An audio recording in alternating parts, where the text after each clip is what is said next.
बिलवाड़ा के महात्मा गांधी अस्पताल की मातृ एवं शिशु इकाई में प्रसूताओं की मौत के मामले को लेकर शहर कांग्रेस कमेटी ने कलेक्ट्रेट पर जमकर विरोध प्रदर्शन किया। इस दौरान बिलवाड़ा कांग्रेस कमेटी शहर अध्यक्ष शिवराम उर्फ जेपी खटीक कार्यकर्ताओं के साथ बैरिकेडिंग पर चढ़ गए और जमकर नारेबाजी की।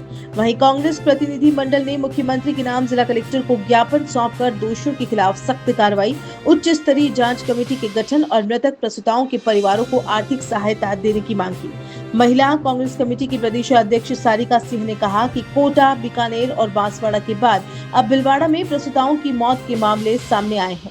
पिछले 10 दिनों में बिलवाड़ा में 5 महिलाओं की मौत हो चुकी है। ऐसे में जब प्रदेश का चिकित्सा मंत्री ऐसे बयान देता है तो चिकित्सा व्यवस्थाओं की स्थिति स्वतः स्पष्ट हो जाती है। जिस ऑपरेशन थिएटर में सीमित ऑपरेशन की व्यवस्था है, वहां प्रतिदिन 30 ऑपरेशन किए जा रहे हैं। कांग्रेस पीड़ित परिवारों से मुलाकात कर उनकी आवाज प्रदेश स्तर तक उठाएगी। यह आंदोलन केवल बिलवाड़ा और ज्ञापन तक सीमित नहीं रहेगा। हमारी मांग है कि चिकित्सा मंत्री को अपना इस्तीफा सौंप देना चाहिए। वहीं बिलवाड़ा कांग्रेस कमेटी शहर अध्यक्ष शिवराम उर्फ जेपी खटीक ने कहा कि प्रदेश की स्वास्थ्य व्यवस्था पूरी तरह विफल हो चुकी है। हमारी मांग है कि दोषियों पर सख्त कार्रवाई हो, उच्च स्तरीय कमेटी गठित की जाए और पीड़ित परिवारों को आर्थिक सहायता मिले। शहर अध्यक्ष जेपी खटीक ने चेतावनी देते हुए कहा कि हमारी मांगे नहीं मानी गई तो महिला कांग्रेस, एनएसयूआई, सेवा दल और यूथ कांग्रेस सहित सभी अग्रिम संगठन मिलकर प्रदेश कांग्रेस कमेटी के निर्देश पर बिलवाड़ा में बहुत बड़ा आंदोलन करेंगे।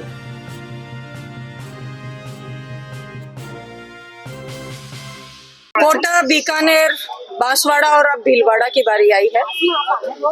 ये जो सरकार और इस सरकार में बैठे जो मंत्री हैं, जिनको चिकित्सा मंत्री बना रखा है, वो ये कह रहे हैं कि महिलाएं जब डिलीवरी करवाने के लिए हॉस्पिटल में आती हैं तो वो नाचते गाते आती हैं। उसके बाद वो कहते हैं कि आजकल महिलाओं को बड़ा शौक हो गया है कि वो ऑपरेशन से ही डिलीवरी करवाना चाहती हैं। जब जिस प्रदेश का चिकित्सा मंत्री इतना असंवेदनशील बयान देता है तो फिर ये बात एकदम अपने आप में स्पष्ट हो जाती है कि चिकित्सा व्यवस्थाओं की जो स्थिति है वो आज प्रदेश में क्या है। और उसी के चलते पहले कोटा में 8 महिलाओं की मौत हुई, बीकानेर में 2 महिलाओं की मौत हुई और अब आपके भीलवाड़ा में पिछले 10 दिनों में 5 महिलाओं की मौत हो चुकी है। ऐसी स्थिति बांसवाड़ा में बनी हुई है। इसका कारण क्या है? इसका कारण सरासर इस सरकार की निकम्मी नाकारा स्थितियां हैं। जो मंत्री बन करके बैठे हैं उनका काम सिर्फ और सिर्फ चंदा वसूली का बच गया है। इन्होंने इस प्रदेश के अंदर एक वसूली का धंधा चला लिया है। ना इन्होंने चिकित्सा विभाग को छोड़ा, ना कृषि विभाग को छोड़ा, ना शिक्षा विभाग को छोड़ा, ना पीडब्ल्यूडी को छोड़ा। एक दूसरे में कंपटीशन बना हुआ है कि कौन ज्यादा पैसा कमाता है।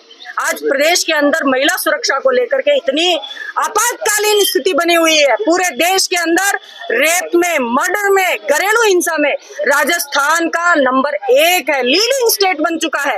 जो कहते थे ना कि हम राजस्थान को विकास में नंबर 1 ले जाएंगे, उन्होंने राजस्थान को क्राइम में नंबर 1 के रूप में स्थापित कर दिया। बीजेपी की सरकार है ना, हमारे यहाँ उप मुख्यमंत्री महिला है, जयपुर की सांसद महिला है, इनके और भी सेंटर के अंदर भी महिलाएं हैं।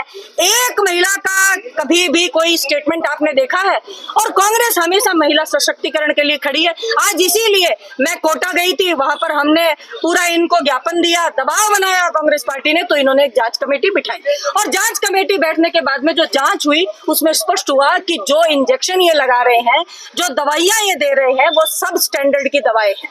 आज यही भीलवाड़ा में है, जिस ओटी के अंदर सिर्फ 5 ऑपरेशन हो सकते हैं, वहां पर ये 30 ऑपरेशन हर दिन कर रहे हैं। तो जब सरकार के पास में व्यवस्थाएं ही नहीं है तो ऐसी सरकार को सत्ता में बना रहने का कोई अधिकार नहीं है। जो महिलाओं को सुरक्षा नहीं दे सकते, बच्चों के पेपर लीक हो रहे हैं, किसानों के लिए इतनी समस्याएं, जो पीड़ित परिवार हैं, जिन मासूमों के सिर से उनकी मां का साया उठ गया है, हम उनसे मिलकर के आएंगे, उनकी मांग उठाएंगे और ये आंदोलन चलता रहेगा।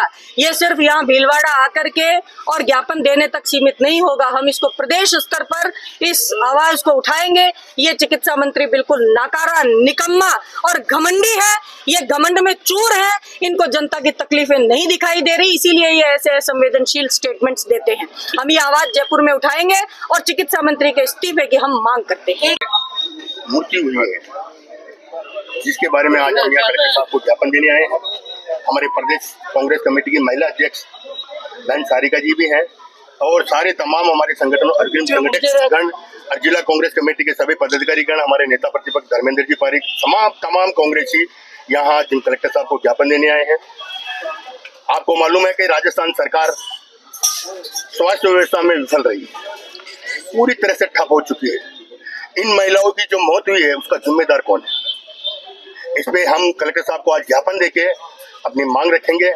मांग में दोषियों के खिलाफ सख्त कार्रवाई हो, उच्च स्तरीय कमेटी गठित की जाए और जिन प्रसूताओं की मृत्यु हुई है उनको आर्थिक सहायता दिलाने का हम माननीय कलेक्टर महोदय को निवेदन करेंगे और यही मांग करते हुए अपनी मांग रखेंगे।